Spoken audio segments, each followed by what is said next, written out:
योग वशिष्ठ का ये सूत्र कहता है, the self is pure consciousness, eternal, omnipresent, immutable and self-effulgent like the light of the sun। सूत्र कहता है ये आत्मा शुद्ध चैतन्य, शाश्वत, सर्वव्यापी, अपरिवर्तनीय और सूर्य के प्रकाश की तरह स्वयं प्रकाशमान है।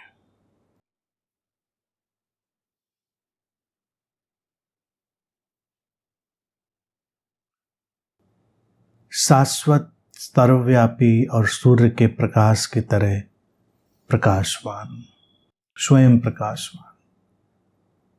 कुछ बाहर से इसमें जोड़ा घटाया नहीं जा सकता। ये जैसा है वैसा ही है, असीमित है। ये जो स्रोत है, जो सोर्स है, जिसकी बात सूत्र कह रहा है, उसके लिए वो आत्मा शब्द का उपयोग करते हैं, सेल्फ का शब्द, स्व का शब्द का उपयोग करते हैं। हम शब्दों की भूल भुलैया में ना उलझें, हम केवल सार को समझें। ये समझें कि किसी एक बात को ही बताने के लिए अलग अलग शब्द उपयोग कर लिए जाते हैं।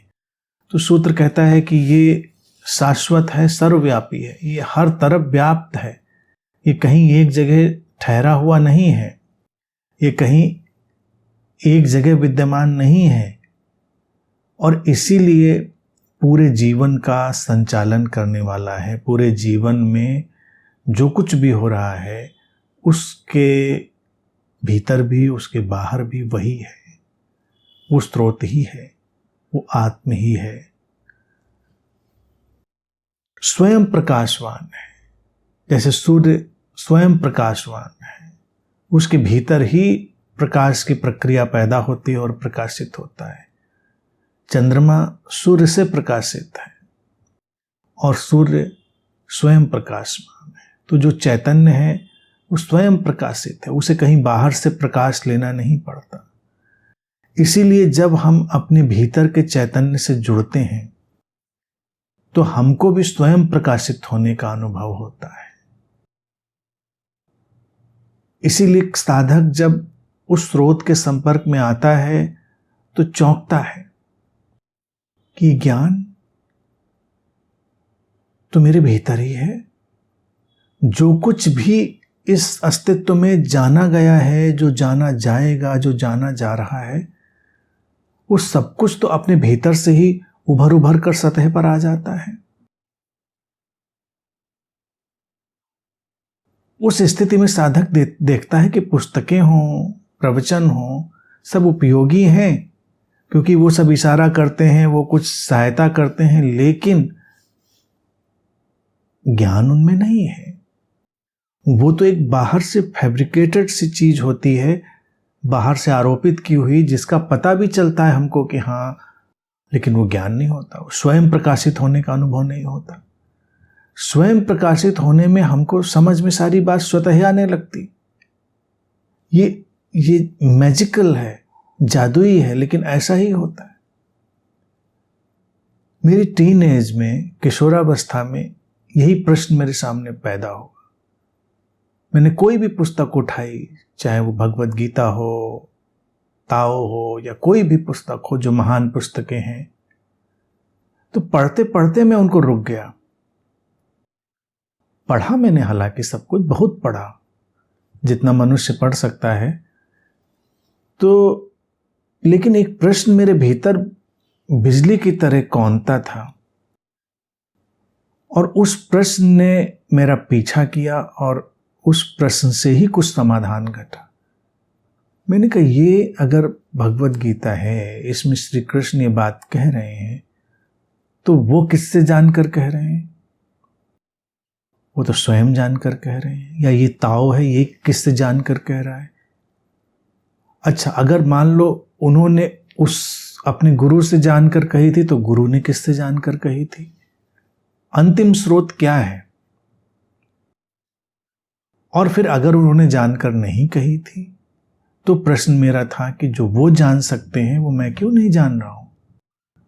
मुझे कुछ जानने के लिए किसी की किताब पढ़ने की जरूरत क्यों पड़े? मैं क्यों पढूं? अगर कोई ज्ञान है तो वशिष्ठ कह रहे हैं तो वशिष्ठ ही कह रहे हैं, ऐसी तो बात नहीं है कि वशिष्ठ कह रहे हैं तो ही कोई बड़ी बात होगी। वो सूत्र तो मेरे भीतर भी उगने चाहिए। अगर वो वशिष्ठ के भीतर उग सकते हैं, वो सूत्र बुद्ध के भीतर उग सकते हैं, प्रकट हो सकते हैं, वो कृष्ण के भीतर प्रकट हो सकते हैं, लाओ त्से के भीतर प्रकट हो सकते हैं, तो वो इस शरीर मन में क्यों नहीं प्रकट हो सकते? ये प्रश्न मुझे कचोटता था। तो किसी भी बाहरी आयोजन से ज्ञान पाने की कोई कोशिश कभी हुई ही नहीं इस शरीर मन के माध्यम से। पढ़ना जारी रहा, वो सब अलग था। और फिर एक दिन अचानक वो स्वयं प्रकाश जिसको कहते हैं, जब स्रोत से आप अचानक जुड़ते हैं तो सब कुछ आपके सामने प्रकाशित है, स्पष्ट है।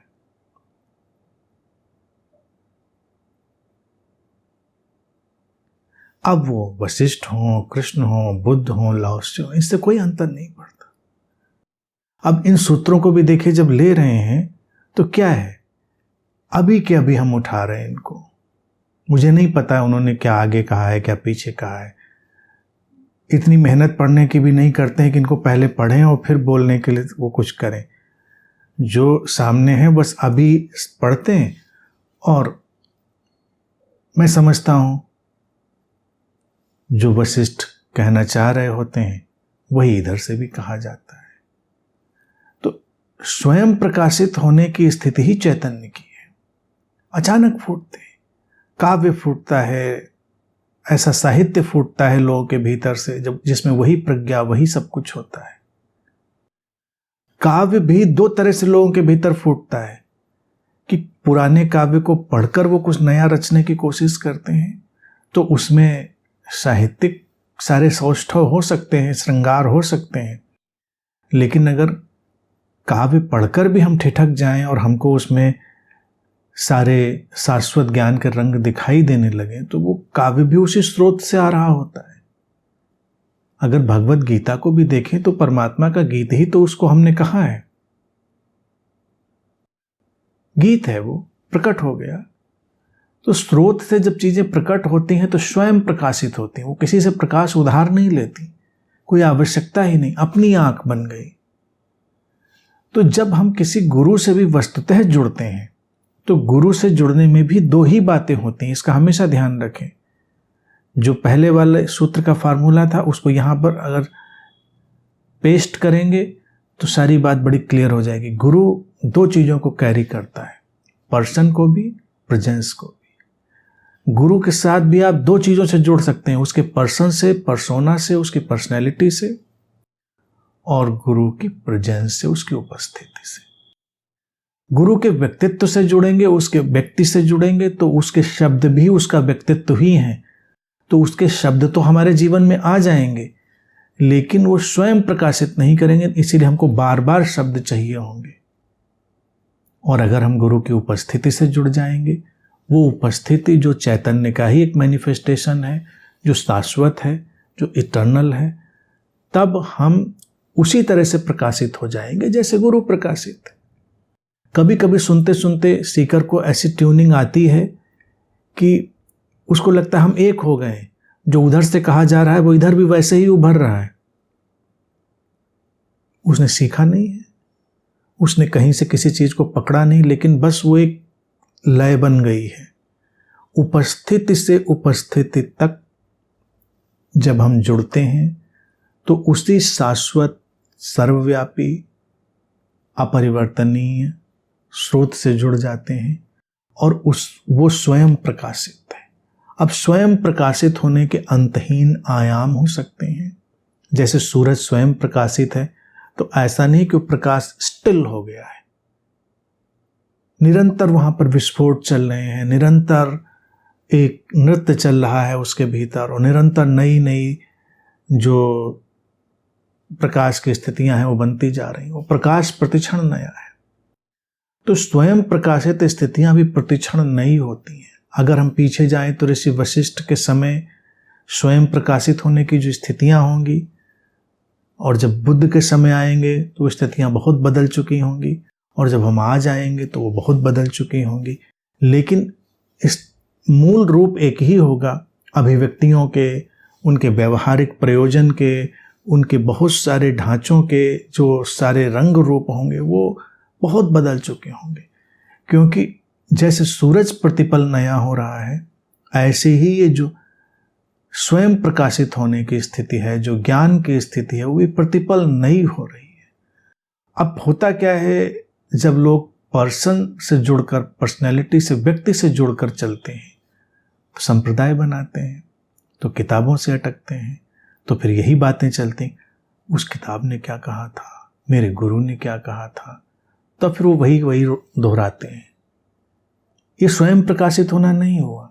हम भी अगर वही कह रहे हैं जो वो किताब कह रही थी या वो गुरु कह रहा था, तो हम स्वयं प्रकाशित कहाँ हुए? हम स्वयं प्रकाशित हो गए। प्रकाश एक है, लेकिन प्रकाश का मैनिफेस्टेशन अलग अलग हो जाएगा, तो वो बदलता चला जाएगा। तो स्वयं प्रकाशित व्यक्ति को किसी टेक की, किसी सहारे की कोई ज़रूरत नहीं होती, सो किसी आधार की ज़रूरत नहीं होती। जब उस स्थिति में लोग होते हैं तो कोई धर्म नहीं बनता, कोई संप्रदाय नहीं बनता। धर्म होता है लेकिन वो एक सनातन धर्म होता है। तो मूल बात पर ध्यान रखें, और फिर जब मूल बात आती है तो बात ही अलग हो जाती है। एक अंतिम उदाहरण इसमें और समझें, क्योंकि संबंध भी एक जटिल स्थिति होती है मानवीय जीवन में। जी कृष्णमूर्ति तो अक्सर यही कहते थे कि संबंधों के दर्पण को अगर हम समझ लें तो वही आत्म साक्षात्कार का माध्यम बनता है। संबंध में भी हम प्रेम में जाते हैं तो प्रेम में वही पर्सन एंड प्रेजेंस, व्यक्ति और उपस्थिति। अगर हम व्यक्ति से जुड़ेंगे प्रेम में तो हम पाएंगे कि हम एक दूसरे का शोषण करने लगे हैं, हम एक दूसरे पर निर्भर होने लगे हैं, हम एक दूसरे को पजेस करने लगे हैं, एक दूसरे का एडिक्शन बन रहे हैं। लेकिन अगर हम उपस्थिति से जुड़ जाएंगे, प्रेम में, प्रेजेंस से जुड़ जाएंगे, तो वो प्रेम भी सेल्फ इल्यूमाइंड हो जाएगा, स्व प्रकाशित हो जाएगा। वो प्रेम भी ऐसा हो जाएगा कि अब व्यक्ति पर निर्भर नहीं रह जाएगा, वो प्रकाश हो गया है भीतर प्रेम के आयाम का, और वो बस हमको लेकर चलेगा। व्यक्ति उसमें आएंगे और जाएंगे।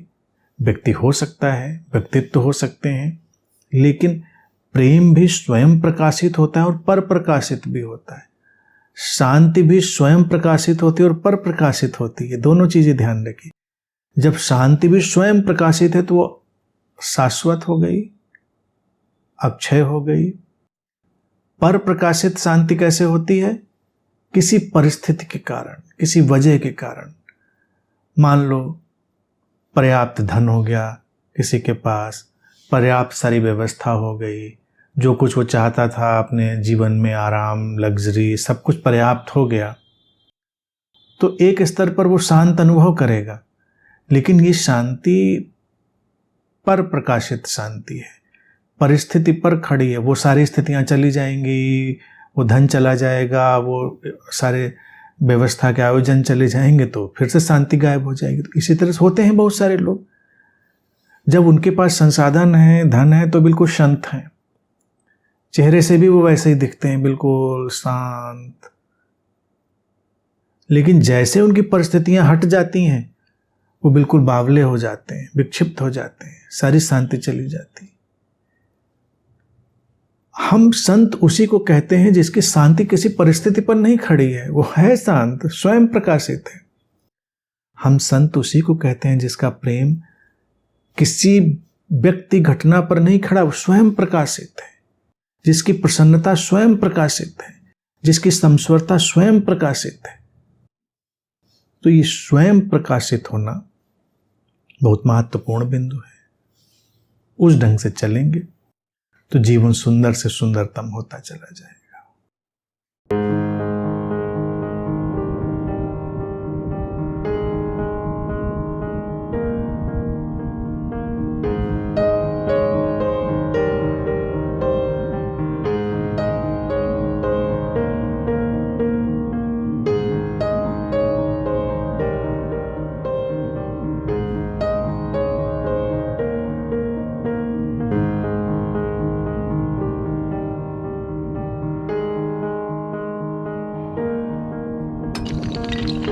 है।